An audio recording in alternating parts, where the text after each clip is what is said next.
한 주 동안 평안하셨습니까? 오늘까지 저희는 약 3주 정도 계속해서 예레미야 말씀을 묵상하고 있습니다. 매일매일 본문의 말씀을 보면서 저뿐만 아니라 아마 여기 계신 분들이 동일하게 느끼시는 것 같습니다. 편안하게 말씀을 대할 때가 별로 없었던 3주였던 것 같습니다. 진노하시는 하나님, 멸망에 대해서 계속해서 언급하시는 하나님, 그 멸망의 내용도 아주 구체적으로, 때로는 너무 가하다 싶을 정도로, 너무 잔인할 정도로 자세하게 설명하시는 이 진노하시는 하나님. 네, 여러분, 오늘을 포함해서 앞으로 저희는 4주를 더 예레미야 말씀을 묵상해야 합니다. 여러분 어떠십니까? 이 3주가 여러분이 하나님의 은혜 가운데 거하시는 그 3주였습니까? 남아있는 이 4주의 말씀도요, 거의 동일하게 유다 백성들을 향한 하나님의 진노, 유다 왕국의 멸망, 회개를 촉구하시는 내용으로 되어져 있습니다. 우리가 계속 이런 하나님의 진노와 멸망에 관한 내용을 이 예레미야 말씀을 통해서 읽고 묵상하면서, 여러분, 우리가 자칫 잘못하면 놓치기 쉬운 아주 기본적인 진리가 있다라는 것입니다. 그것이 무엇이냐? 이 하나님의 무서운 이 진노는 결국 하나님의 사랑에 근거한다는 것입니다. 굉장히 무서운 아버지, 매일 야단만 치시는 아버지 밑에서 자란 아이들은 아버지 하면 무섭습니다. 엄하십니다. 그렇게만 알 경우가 많이 있습니다. 근데 이것이 언제 풀어지느냐? 본인이 결혼해서 아이를 낳고 아버지가 되었을 때에 그 엄격하게 강하게 나를 야단치시면서 키우신 아버지가, 그 아버지의 그 강함과 엄격하심과 또 야단을 호되게 치시는 그 야단 속에는, 그 밑바탕에는 나를 사랑하시는 그 사랑의 마음이 있었구나, 그것이 본질이었구나, 우리가 아버지가 되었을 때 종종 깨닫게 됩니다. 이렇게 진노하시는 하나님, 그 마음 밑에는 바로 하나님이 유다를 향한 간절한 사랑이 너무 많이 있었다라는 것이죠. 아말렉, 암몬, 모압, 블레셋, 이런 이방 민족들에 대해서는 하나님이 심판하실 때, 하나님이 진노하실 때 유다 백성들과 여러분 비교할 수 없습니다. 하나님의 진노는 그들에 대해서는 간단하셨습니다. 가만히 두지 아니하겠노라 하나님이 실행하셨습니다. 이방 백성들에게는 하나님의 그 간절한 애끄는 것이 거의 잘 발견되지 않았습니다.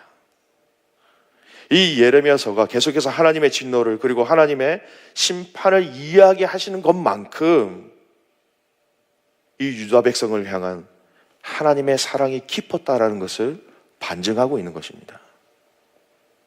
하나님의 심판의 메시지, 징계의 메시지를 하시면 하실수록 하나님은 유다를 향한 그 사랑의 눈물을 계속해서 흘리고 계셨다는 것입니다. 오늘 읽은 본문에서도 징계를 이야기하시지만 바로 이 하나님의 사랑을 오늘 징계를 통하여서 우리는 충분히 찾아볼 수 있는 것입니다. 8장 4절 5절 말씀을 잠시 보겠습니다. 너는 또 그들에게 말하기를 여호와의 말씀에 사람이 엎드려지면 어찌 일어나지 아니하겠으며 사람이 떠나갔으면 어찌 돌아오지 아니하겠느냐. 이 예루살렘 백성이 항상 나를 떠나 물러가면 어찌함이냐. 그들이 거짓을 고집하고 돌아오기를 거절하는도다. 무슨 말입니까?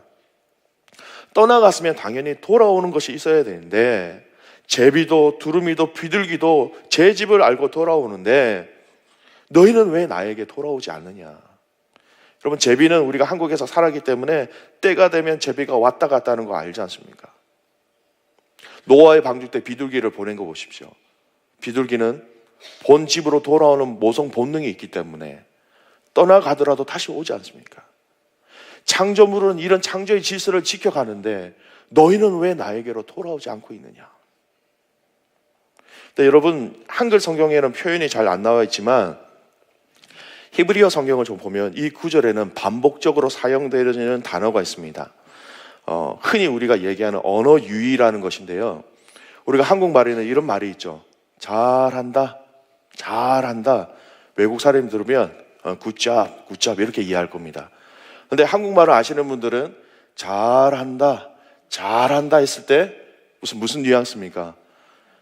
잘 못하고 있다. 너 이러다 큰일 난다. 잘 해봐라. 결국 안 될 것이다. 우리 한국 사람들만 느끼는 그 언어의 유희인데요. 오늘 4절에서 7절까지의 말씀은 이 히브리 단어를 통해서 이런 언어의 유희가 조금 숨겨져 있습니다. 떠나가다, 돌아가다, 물러가다, 돌아오다. 이 히브리 동사가 아슈브라는 동사입니다. 아슈브. 근데 돌아가다, 돌아오다 이걸 서로 이렇게 상용해서 사용하는 겁니다. 이제 가고 오고의 의미가 하나의 단어로 다 표현되어지는데요. 이 아슈브라는 단어가 또 가지고 있는 의미가 뭐냐면 회개하다, 하나님께로 돌아오다라는 단어로 이 단어가 또 쓰여집니다. 그래서 4절에서 7절까지의 말씀을 보면 4절에 떠나갔으면 할 때 가다, 돌아오지 아니하다 할 때 돌아오다, 5절에 물러가다, 또 돌아오다, 7절의 말씀을 보면 두루미는 그들이 올 때에, 그래서 올 때 할 때 또 이 단어들이 사용되어집니다. 결국 의미는 오고 가는 것에 대해서 이야기하지만 히브리어를 쓰는 사람들은 이 말을 들을 때 심층적인 의미, 그 단어 이면에 있는 깊은 의미가 그들에게 전달되어집니다. 그것이 무엇이냐? 회복하라, 회개하라, 다시 돌아오라. 구구절절히 하나님은 당신의 백성들의 징계를 말씀하시지만 여전히 이 징계 안에 하나님은 당신의 백성들을 향한 그 사랑을 주체할 수 없어 하신다는 것입니다. 사랑하는 교회 믿음의 가족 여러분, 혹시 그거 아십니까? 하나님은 완전하신 분이십니다. 전지전능하신 하나님이십니다. 하나님은 한번 뜻을 정하신 그 일들은 끝까지 온전히 이루어 가시는 완벽하신 하나님이십니다. 그런데 당신의 뜻을 굽히시거나 돌이키시거나 유보하시거나 철회하실 때가 있다는 겁니다. 여러분, 이것은 불완전한 상태라고 얘기할 수 있습니다. 무언가 부족하다고 얘기할 수 있는 것이죠. 정하셨으면 그대로 가야 되는데 왜 중간에 스탑하시고, 왜 중간에 유보하시고, 왜 중간에 그것을 말씀하신 것을 왜 이루지 아니하시는가? 그런데 그러실 때가 여러분 언제인지 아십니까? 그런 당신의 백성들을 징계하실 때 또 참으시고 또 기다리시고 결국 그 사랑 때문에 없는 것으로 취소하실 때 그 모습들을 볼 수 있다는 것입니다. 아담과 하와가 죄를 지었을 때 정령 죽으리라 라고 말씀하셨지만 하나님은 그들에게 살 길을 피할 길을 하나님께서 허락하셨습니다. 시내산에서 금송아지로 우상을 섬길 때 이 백성을 내가 멸하리라 라고 했습니다. 그러나 하나님은 모세의 기도를 들으시고 당신의 그 결정을 철회하십니다. 여러분, 이단들이 어떻게 하나님을 공격하는지 아십니까? 이런 변덕스러운 하나님, 일구이연 하나님이 무슨 전능자냐? 초대교회에 이 하나님이 이렇게 일구이연하신 것, 또 하나님의 뜻을 중간에 스탑하시거나 중지하신 것에 대해서 이단들이 얼마나 많이 공격했는지 모릅니다. 여러분, 왜 하나님이 당신이 이런 하찮은 인간들의 손가락질을 받으시면서까지 당신의 뜻을 취소하시거나 바꾸시거나 유보하시는지 여러분, 무엇 때문인지 아십니까? 당신의 백성들을 향한, 당신의 자녀들을 향한 하나님의 그 사랑 때문이라는 것입니다. 내가 너희를 사랑하기 때문에 내가 전지전능한 나의 이름과 능력에 걸맞지 아니하는 취소와 유보와 기다림과 일구이연하는 것 괜찮아. 내가 사랑하기 때문에 내 이름에 걸맞지는 않지만 내가 감당할게. 너희들이 내게로 돌아올 수만 있다면, 너희들이 내게로 돌아올 수만 있다면 얼마든지 이런 비난은 내가 감당하겠다. 그렇게 하나님은 말씀하고 계신 것입니다. 사랑하는 믿음의 가족 여러분, 오늘 이 예레미야서에 나타난 모든 하나님의 징계 가운데 너무나도 큰 하나님의 사랑은, 그 사랑을 발견하는 은혜가 있기를 주님의 이름으로 축복합니다. 히브리서 말씀해 보면요, 히브리서 12장 6절 말씀해 보면 주께서 그 사랑하시는 자를 징계하시고 그가 받아들이시는 아들마다 채찍질 하심이라. 사랑하시는 자를 징계하신다고 합니다. 히브리서 12장 8절 말씀, 징계는 다 받는 것이 너에게 없으면 사생자요 친아들이 아니니라. 신명기 8장 5절 말씀 동일하게 얘기합니다.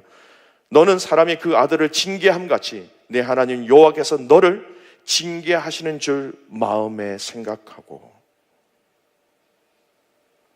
오늘 읽었던 이 방금 세 구절의 말씀에 공통점이 있습니다. 징계는 하나님 사랑하신다고 하셨는데 공통적으로 들어가 있는 관계적인 단어가 있습니다.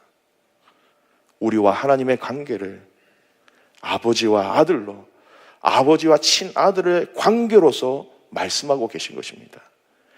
아들이기에 자녀에게 징계를 하신다는 것입니다. 여러분, 성도가 가장 무서워해야 될 형벌이 뭔지 아십니까? 죄를 지었는데도 하나님의 징계가 없을 때입니다. 죄를 지었는데 아무런 하나님의 사인을 받지 못하는 것입니다. 내 자신이 내가 이렇게 살아가면 안 되는 걸 알고 있으면서도 하나님의 무슨 사인이 없을 때에, 여러분, 그건 축복이 아니라 저주입니다. 하나님이 기뻐하시지 않는 방법으로 살아가는 그 과정 속에 무엇인가 일이 잘 되어 간다, 더 많은 수입이 있다, 모든 것이 getting better가 되고 있다, 여러분, 그것이 우리 자신들을 죽이고 있는 것입니다. 그것이 저주라는 것입니다. 귀한 믿음의 가족 여러분, 혹시 하나님의 징계를 받으신 적이 있으십니까? 하나님의 징계 가운데 지금 여러분이 거하시고 계시는 분들이 계십니까? 여러분, 징계는 다른 사람은 몰라도 나와 하나님 관계 속에서 이것이 징계인지 아닌지 우리 안에 주의 영이 있는, 주의 영이 거하시는 하나님의 아들이라면 우리는 다 알게 되어져 있습니다. 다른 사람은 몰라도 하나님과 나만 아는 것이 있다니까요. 여러분, 혹시 그런 하나님의 징계가 나에게 있었다, 또 그 징계 가운데 내가 있다, 여러분, 그것은요, 하나님이 아직 나를 버리지 아니하셨다는 사인입니다. 오히려 그것이 하나님이 우리에게 주신 희망이 될 수 있는 것이고 우리에게 주시는 소망이 될 수 있다는 것입니다. 오늘 이 예레미야서를 보면서 징계하시는 하나님 때문에 두려워서 떠는 것이 아니라 그 이면에 있는 하나님의 사랑을 볼 수 있는 믿음의 눈이 있기를 주님의 이름으로 축복합니다. 그것을 볼 수 있어야 하는 것입니다. 오늘 읽은 이 본문의 말씀은 유다 백성을 향한 징계의 말씀 안에 이 백성이 하나님께로 가야 하는데 어떻게 어디로 가야 하는가, 어떻게 어디로 돌아가야 하는가 하는 것을 아주 구체적으로 말씀하고 계십니다. 여러분, 이스라엘 백성들에게 율법은 어떤 의미가 있었을까요? 한마디로 정의하기는 참 힘듭니다만 이 말씀을 드리면 그들이 율법을 얼마나 중요하게, 소중하게 생각하고 또 지키고 있었는가 확인할 수 있습니다. 구약 성서는 율법서, 모세 오경을 율법서라고 합니다. 유대인들은 이것을 토라라고 얘기하는데요, 이 모세 오경에 나와 있는 하나님의 명령들을 잘 정리하면 여러분 613개나 됩니다. 613개. 그래서 명령적인 율법이 있습니다. 이렇게 해라, 이렇게 해라, 이렇게 해라, 안식일을 지켜라, 지켜라, 지켜라, 기억하라. 그것이 248개입니다. 금지적 율법이 있습니다. 이렇게 하지 마라, 이렇게 하지 마라, 이렇게 하지 마라. 그것이 365가지입니다. 합치면 613개가 되는 것이죠. 율법은 간단한 기준일 수도 있습니다. 하지만 우리의 삶은 그렇지 않고 현실적인 것이 복잡하기 때문에 항상 이 율법과 삶의 관계 속에서는 상충하는 일들이 생기기 마련입니다. 이런 율법들이 삶 속에서 충돌될 때에 상이되는 율법이 무엇인가, 유대인들에게 그것이 굉장히 중요했습니다. 왜냐하면 율법을 지켜야 되기 때문입니다. 더 정확하게 그 율법 중에 어떤 것이 상위의 율법인가라는 것을 규정해 주지 않으면 율법을 어기게 되는 것입니다. 비근한 예로요, 안식일을 지키는 것과 부모를 공경하는 것이 부딪힐 때가 있습니다. 그러면 율법학자들이 어느 것을 지켜야 하는가 규명해 주었습니다. 마태복음 22장에 보면 율법사가 예수님 앞에 나와서 이렇게 얘기하죠. 율법 중에 어느 것이 큰 계명입니까? 라고 묻는 질문에 바로 이런 배경이 있었던 것입니다. 율법은 오늘 그들에게, 유다 백성들에게 너무나 중요한 삶의 원리였고, 율법을 떠나서 생활한다는 것은 거의 불가능이었습니다. 여러분, 유대인의 안식의 삶을, 이 안식일날 유대인이 지키는 삶을 한번 예를 들어 드릴게요. 제가 섬겼던 미국의 그 지역은 뉴저지였습니다. 유대인들이 굉장히 많은 살고 있는 지역인데요. 금요일 저녁에 병원에 가게 되면 금요일 저녁부터 유대인들은 그날을 안식일로 생각하고 안식일로 지킵니다. 유대인들이 많이 사는 그 병원에 갔을 때에 리프트가 이상해요. 버튼을 눌러도 먹히지가 않습니다. 자세히 보니까요, 1층 자동으로 1층에 문이 열렸다가 사람이 타면 자동으로 닫히고 자동으로 2층으로 올라갑니다. 2층으로 올라가면 다시 문이 열렸다가 사람이 타고 내리면 자동으로 닫힙니다. 버튼이 작동되지 않습니다. 왜 그런지 아십니까? 왜 층층마다 서고 내리고를 자동으로 세팅하는 줄 아십니까? 유대인들은 버튼을 눌러서 자기가 2층으로 올라갈 때 버튼을 누르게 되면 자기가 일하는 것이 됩니다. 그러면 안식일을 거룩하게 지켜라는 이 말씀, 이 율법을 어기게 되기 때문입니다. 시드니에도 몇몇 유대인들이 좀 살고 있는 줄 알고 있습니다. 혹시 금요일 저녁에 리프트를 딱 타셨는데 누군가 플리즈 하면서 버튼을 눌러달라고 하시면 거의 10중 8구는 유대인들입니다. 얼마나 구체적으로 율법이 그들의 삶 속에서 들어와 있는지를 알 수 있는 한 예입니다. 그래서 그들은 그렇게 율법의 틈 안에서 살고 있었습니다. 한 번도 율법을 떠나서 살고 있다고 그들은 생각할 수 없었습니다. 그런데 여러분, 오늘 읽은 이 본문 말씀 8절에 보면 하나님이 유다의 죄를 책망하실 때 이 율법의 이야기를 언급하고 계신데 뭐라고 하십니까? 8절 말씀, 너희가 어찌 우리는 지혜가 있고 우리에게는 여호와의 율법이 있다 말하겠느냐. 하나님이 그들이 지키고 있는, 그들이 가지고 있는 이 율법을 인정하지 않고 계신 것입니다. 이 하나님의 판단, 하나님의 진단을 잘 이해할 수 있는 동일한 맥락의 사건이 오늘 지난주에 함께 묵상했던 이 예레미야 7장에 나온 성전 설교입니다. 율법만큼이나 중요한 것은, 이스라엘 백성들에게 율법만큼이나 중요한 것은 성전이었습니다. 성전 중심의 삶이었습니다.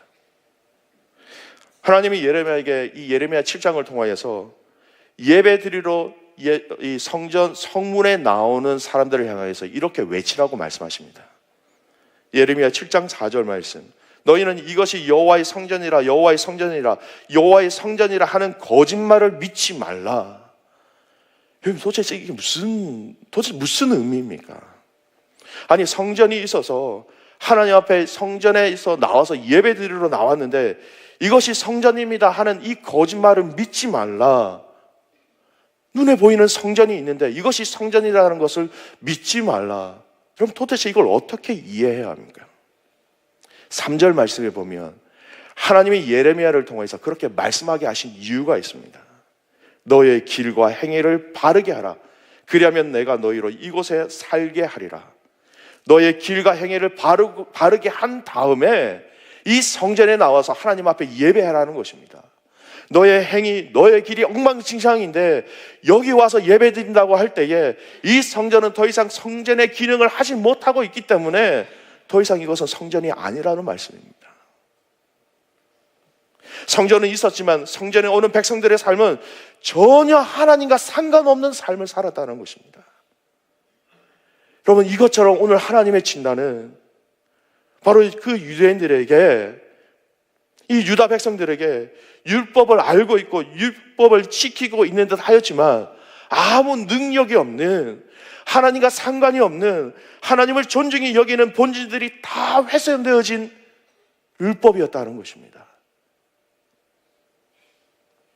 하나님께 받은 율법은 마치 부적과 같이 사용하고 있는 유다 백성이었습니다. 이것만 있으면 우리가 멸망되지 않을 거야. 이것만 있으면 우린 잘 먹고 잘 살 수 있을 거야. 율법을 그렇게 이해하고 있었다니까요. 그 말씀을 지키고 순종하는 그 본질에 대해서는 조금도 관심이 없는 유다 백성들의 삶이었다는 것입니다.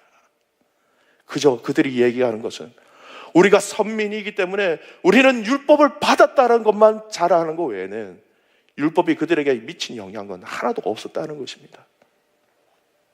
엄밀히 말하면 그들이 가지고 있는 율법은 이미 죽은 율법이었습니다. 지키지도 않는 율법, 그저 율법을 받았다는 자랑 외에는 유다는 그 율법을 형식적으로만 지키고 있었다는 것입니다. 여러분, 그 율법에 하나님의 능력이 있겠습니까? 지키지도 않는 하나님의 말씀이 유다가 알고 있다고 하지만 그 율법에 어떻게 하나님의 능력을 하나님께서 쓰시겠습니까? 마치 이런 것과 같습니다. 수많은 성경 구절을 암석하고 기억하지만 그것을 지키지 않고 그 많은 성경 구절들이 하나님을 경외하는 것과 상관이 없는 암송과 성경 말씀이라면 그 말씀에 이미 능력을 잃어버린 말씀이라는 것입니다. 9절 말씀에 보면 하나님 마지막에 이렇게 얘기하십니다. 그들이 여호와의 말을 버렸으니 그들에게 무슨 지혜가 있으랴. 버렸다는 것입니다. 율법을 가지고 있는다고 했지만, 지키고 있는 것처럼 보였지만 하나님의 진단은 그들은 율법을 버렸다, 내 말을 버렸다라고 진단하시는 것입니다. 여러분, 조금 더 나아가 보겠습니다. 하나님 또 지적하시는 것은 7절에 여호와의 규례를 알지 못한다라고 책망하고 계십니다. 여호와의 규례를 알지 못한다. 여러분, 규례라는 것이 어떤 것이냐면요, 이런 겁니다. 안식일을 지켜라라는 것이 율법이면, 그러면 안식일을 지키는데 어떻게 지켜야 하는 것을 가르쳐 주는 것이 율법입니다. 안식일을 지키는 데 있어서 안식일날 일하지 말라, 이게 규례입니다. 안식일날 정들도 일시키지 말라, 규례입니다. 안식일날 가축도 일시키지 마라, 규례입니다. 구체적인 이 율법이 구체적인 삶의 영역에서 적용되어지는 것을 규례라고 합니다. 규례를 모른다, 하나님이 이스라엘 백성들을 향하여서 저들은 규례를 알지 못한다라고 책망하시는 거 마치 이런 겁니다. 내가 하나님을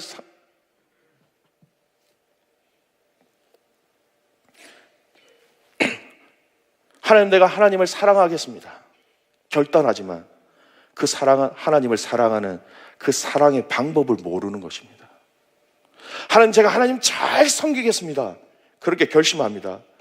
그런데 어떻게 하나님을 잘 섬겨야 하는지 삶에 적용도 못하고 알지 못한다는 것입니다. 오늘 저는 이 율법이 있다고 하지만 하나님은 없다고 진단하시는 것, 또 규례를 알지 못한다고 유다를 책망하시는 이 말씀이 지금 우리가 정말로 이 시대에 하나님 앞에 귀를 기울여야 할 말씀이라 저는 확신합니다. 여러분, 살아계신 하나님의 말씀을 하나님은 성경을 통해서 우리에게 주셨습니다. 성경이라는 너무 멋진 능력의 말씀을 우리에게 주셨습니다.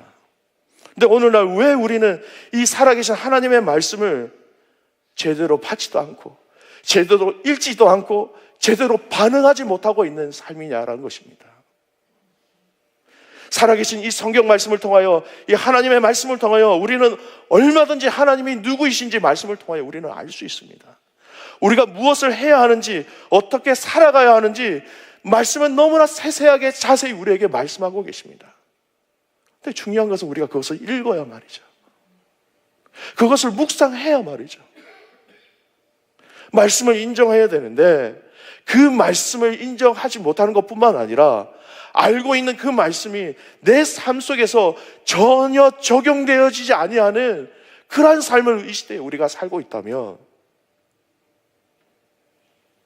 이 말씀 속에 예수 그리스도의 그 진리가 숨겨져 있고 놀라운 하나님 나라의 그 비밀을 이 성경 속에 다 하나님이 쏟아 넣으셨는데, 그럼 우리가 성경을 너무 가볍게 여기고 있지는 않습니까? 여러분, 스쿠버를 하시는 분은요, 바닷속에 들어가면 생명줄이 뭔지 아십니까? 자기 입에 달려있는 이 라인입니다. 이걸 가볍게 여기는 사람 아무도 없습니다.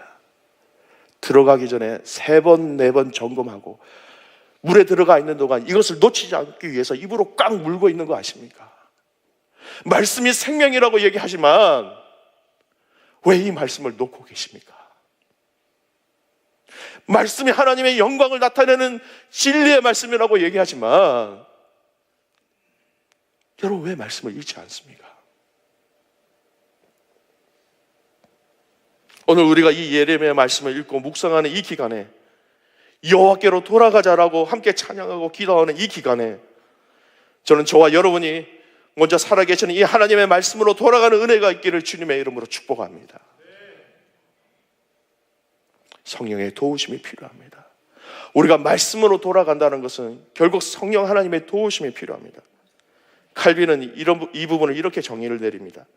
성령은 창조 역사에 참여하였을 뿐만 아니라 구속의 역사에도 중심적인 역할을 하고 계십니다. 성경 기자들에게 영감을 준 분도 성령이요, 성경 독자들에게 성경을 깨닫게 하는 분도 성령이며 성례를 통해 은총을 주시는 분도 성령입니다.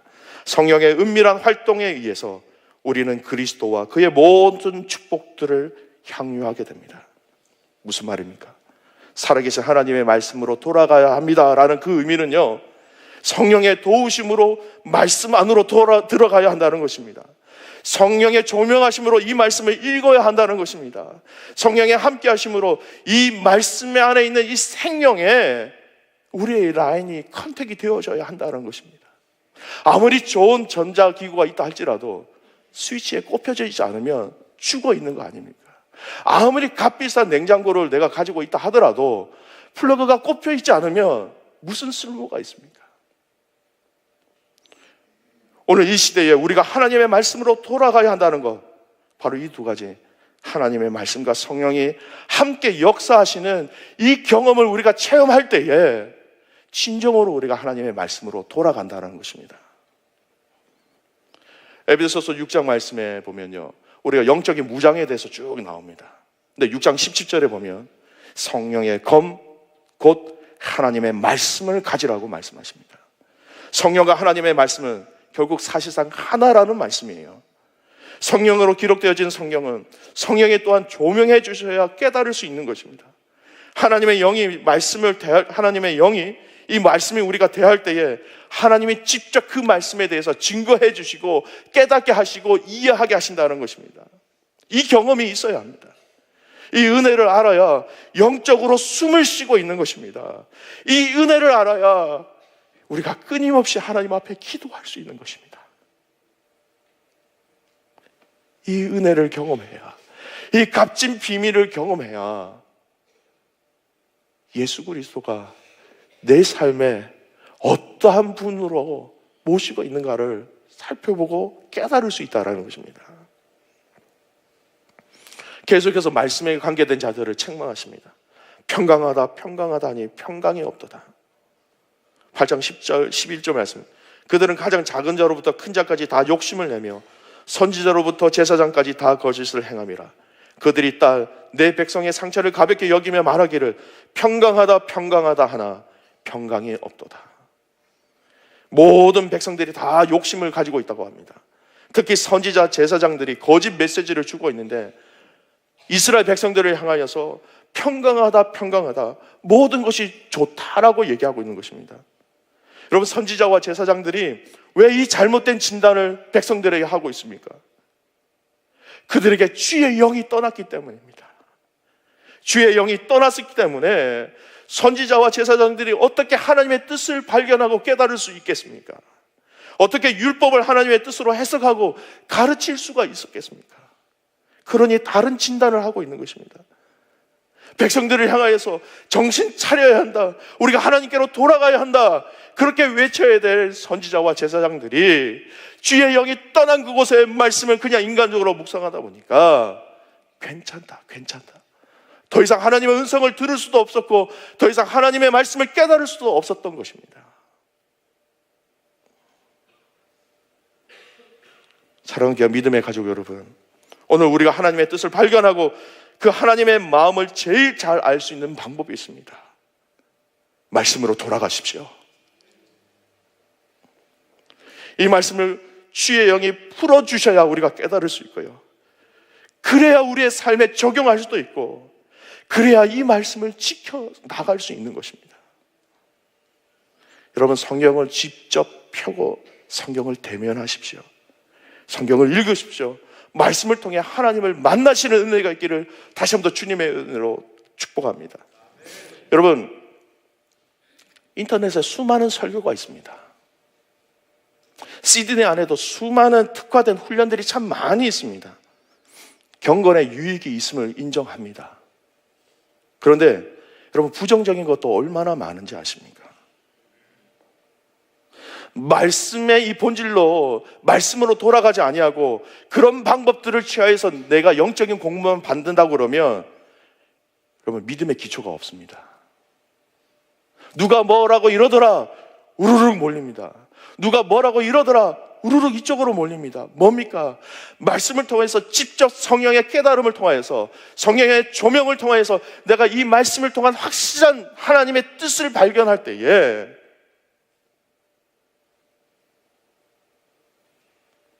세상의 소리와 세상의 유혹에서 흔들리지 아니하고 그 중심을 잡을 수 있다는 것입니다. 지금 이 시대의 성도들이 다시금 돌아가야 할, 다시 회복해야 할 신앙의 훈련과 자리가 있다면 여러분, 그 자리는 살아계신 하나님의 말씀을 읽는 자리입니다. 여러분, 이 자리를 지키지 아니하면 여러 가지 훈련을 받고 어떤 세미나나 어떤 학교나 부흥회나 이런 것을 통해서 은혜 받아도 여러분, 신앙이 자라지 않습니다. 조금 쌓여지는 것 같지만 금방 무너져 버립니다. 일관성이 없습니다. 왜냐하면 말씀이라는 이 본질을 통해서 하나님을 직접 대면해야 믿음의 기초가 튼튼해지기 때문입니다. 가장 중요한 기본적인 신앙 훈련, 말씀 앞에서 성령의 깨닫게 하심을 간구하면서 여러분, 성경을 펼쳐서 읽는 것입니다. 여러분, 질문을 드립니다. 한 주간 얼마나 주님의 말씀과 동행하셨습니까? 한 주간 얼마나 말씀을 읽으셨습니까? 여러분, 말씀은 생명입니다. 우리가 말씀을 읽는다는 것은 주의 영이, 내 말씀을 읽는 자를 위해서 주의 영이 가만히 계시겠습니까?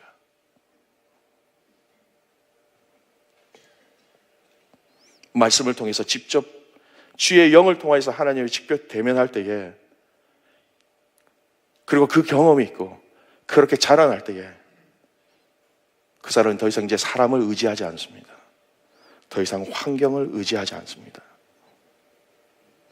말씀을 통해서 직접 하나님을 경험할 때에 여러분의 믿음의 심지가 견고하게 다져지는 것입니다. 말씀의 결론을 맺습니다. 여러분, 지금은 예레미야 시대보다 더 죄악에 관영한 시대에 살고 있다, 저는 그렇게 생각되어집니다. 그때보다 더 낫다? 아니요, 도저히 그렇게 말씀드릴 수가 없습니다. 우리가 우리에게 말씀이 있다고 하지만, 살아계신 하나님의 말씀이 있다고 하지만 말씀의 능력을 경험하지 못하고 살아간다면 여러분, 우리가 유다 백성들과 다른 것이 무엇이 있겠습니까? 다른 것이 없다면 그들에게 내린 하나님의 진노가 오늘 우리에게 내리지 않는다고 누가 가만히 얘기할 수 있겠습니까? 사랑하는 귀한 믿음의 가족 여러분, 말씀으로 돌아갈 주님의 이름으로 축복합니다. 말씀을 통해서 하나님을 직접 만나십시오. 성령이 어떻게 그 말씀을 이해시켜 주시는지 여러분, 경험하셔야 합니다. 또 그 말씀을 통해서 그리스도의 깊은 비밀을 깨닫는 아는 그 은혜가 있어야 오늘 우리가 여호와께로 돌아가자, 여호와께로 돌아가자라고 외쳤을 때에 그것이 무슨 의미인지 알게 된다는 것입니다. 한 주 하나님 앞에 기도하면서 이런 기도를 했습니다. 하나님,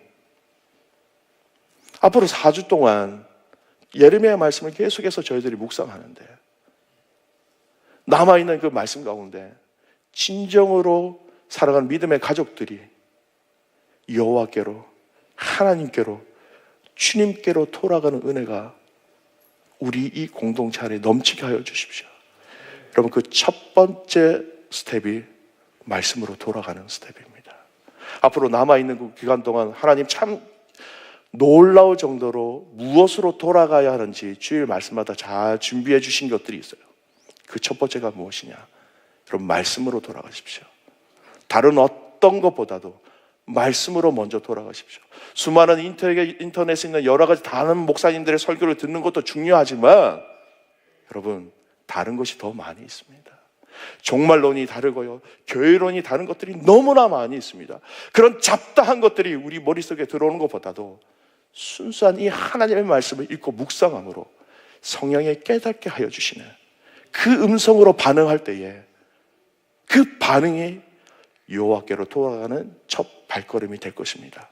귀한 믿음의 가족으로 말씀으로 돌아갈 때에 기다리고 계시는 그 풍성한 하나님의 은혜를 말씀을 통하여 경험하는 저와 여러분 되시기를 주님의 이름으로 축복합니다. 이간 찬송하시면서 성찬의 자리로 나가도록 하겠습니다.